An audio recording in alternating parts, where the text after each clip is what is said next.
ξεχνιέστε, κυκλοφορεί στο ίντερνετ. Μπορείτε να το κατεβάσετε δωρεάν και να περάσετε τον ελεύθερο χρόνο σας με αυτό το καταπληκτικό καινούριο ιντερνετικό προϊόν του Ράδιο. Επιστημονικά εγκυκλοπαιδικό. Ναι, έγινε σκοτωμός όμως, ξέρεις, προς χιλιάδες κόσμος. Είναι το Αρβίλα Quiz, κυρίες και κύριοι.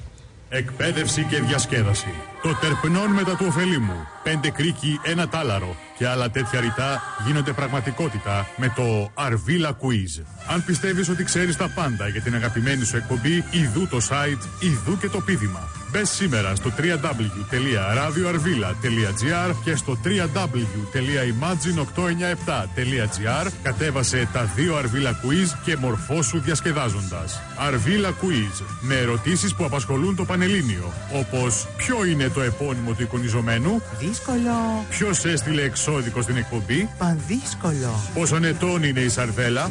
Καρακαταπανδύσκολο. Αρβίλα Quiz. Κάψε εγκέφαλο σήμερα και σύγκρινε το σκορ σου με τους υπόλοιπους καμένους τηλεθεατές. Κατέβασε το σήμερα κιόλας από το www.radioarvila.gr και το www.imagine897.gr δωρεάν. Έτσι κι αλλιώς ξέρουμε ότι δεν παίζει ευρώ τσακιστό. Το έχουμε ξαναπεί, αλλά θα το ξαναπούμε. Εμείς όλοι έχουμε παίξει το Αρβίλα Quiz και δεν καταφέραμε να απαντήσουμε όχι σε όλες τις ερωτήσεις. Δηλαδή, εγώ έκανα τουλάχιστον 10 λάθη.